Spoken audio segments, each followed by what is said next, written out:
right, welcome back. Thanks for joining me here this morning. And also with me in studio, the author and the artist of a new workbook called Boundaries Make Love Possible, Sarah Seidelmann, is joining me here this morning. Good morning, Sarah. Thanks, Rhea, for having me. Yes, it is. I'm so excited. I mean, this book is beautiful on the outside, but it's real raw, and it's beautiful too on the inside. Sarah, tell me about it. Well, this book started, it's a workbook, and it started a few years ago. I was cleaning out my desk, as one does, at work, and I saw this note that I had written myself at the beginning of the year, and it was these boundaries that I wanted to have with myself at work. And I realized in that moment that I had broken, me being suspect number one, like every single one of those boundaries. And so I was like, man, these boundaries this is something that I really I want to learn more about. And so I decided that summer to create a 100-day project for myself where I was just going to really dive deep. So I'm a coach, I'm a healer, I'm a writer. This is my 7th book. So this isn't my first rodeo. You've done it a time I've done a lot of this stuff, this kind of transformative work, personal work. And so that summer I just dove deep, and every day I just studied a lot, read books, and then I would share a little bit about what I was learning about boundaries, and I started applying it in my life. And every day I sort of created a little illustration and shared it publicly.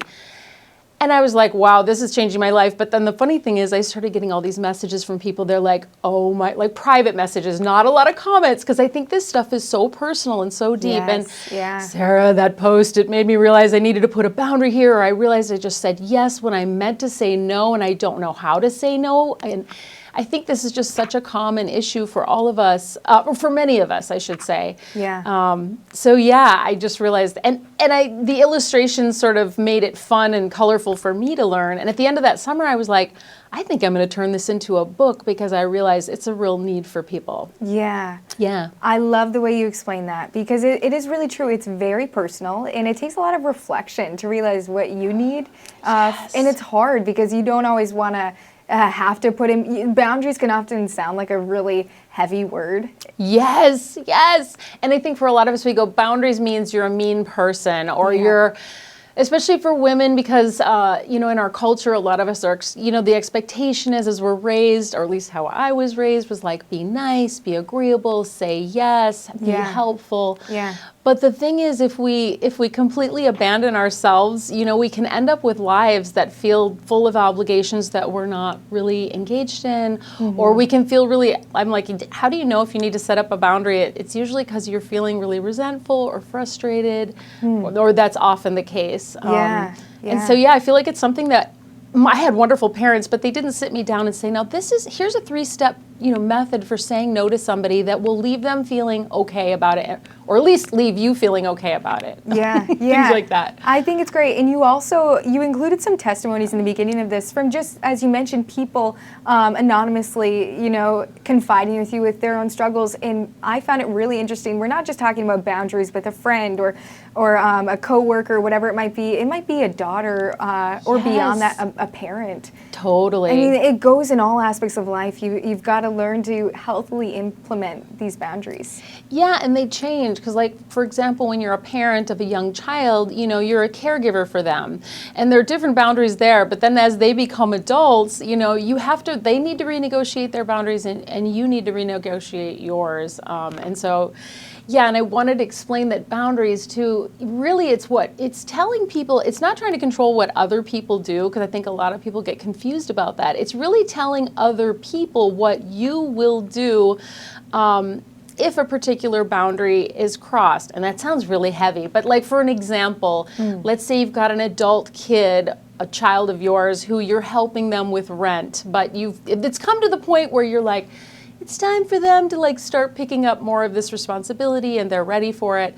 And you might say, next month we're going to help you we're going to give you $200 more for rent, but after that, this is the end of the line. And if you call us again, we're going to say no. And holding up your end of the boundary is when if they call that next month, is saying, I'm sorry, like we love you, we support you, but we already told you this was the boundary. Yeah. So that's just a little example. Oh my gosh. And there's so many different kinds of boundaries. There's so much. Again, this is a workbook. So Yes. you get to kind of, you guide people through it, but you allow them to, it's room for you to put in all of your own journey. Yes. And there's space to write and to read and to grow through the book. Exactly. And I think for me, like I learned when I was 40 that I was diagnosed with ADHD, and I find things that are more bite-sized, like I think a lot of us, our attention span and our time is very limited, and so I wanted to design a book where you could just, you know, flip it open to any page and you could do one page and just see what it's trying to share with you and apply it. Or you could go through it like a workbook and go one day at a time, do it do it over time, do it with some friends, do it as a book club. Yeah. I think that's great. And she's right. You can just do that. I've done that. You can just open, flip. Okay, this is my prompt for the day. Yeah. Sarah, what's the biggest takeaway from this book? You know, you said you've done this a time or two, 7 books in. Why is this one different for you? I think it just really had a massive impact on my life when I started to do this. I now say no so much more easily.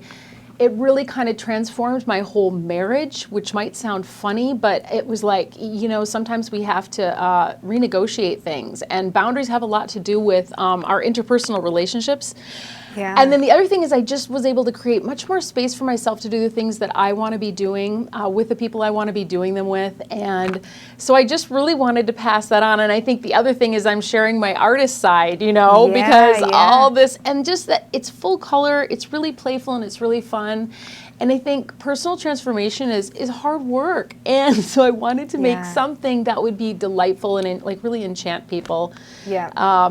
So yeah, and being an artist, I wanted to share too that a fellow artist and I collaborated to create a documentary about my artwork, and that's going to be at the Zenith, no, not the Zenith, the Duluth Superior Film Festival. It's a selected film. Congratulations. Thank you. So it's amazing. I think sharing that art journey in the book is part of my own growth too. You guys at home should go check out Sarah's social media pages. You talk about your art journey because you say yourself you didn't expect to be a big artist, but you started doing it as kind of a fun hobby, and here you are making your own art in a form of a book, which is pretty commendable, Sarah. Thank you so much. Yes. Yeah, and people who are interested, the book is in stock for local friends at Zenith Books, or you can order it from Fitger's Books, or you can find me and everything I do on followyourfeelgood.com. Great. Do it. Check her out. Support Sarah. You should be so proud. This book is awesome. Thank you. Yes. Thanks for having me on, Ria. I will be sure to start implementing boundaries healthily. I know that. Oh, yes. I know you will. Okay. Thank you. We will be right back, guys.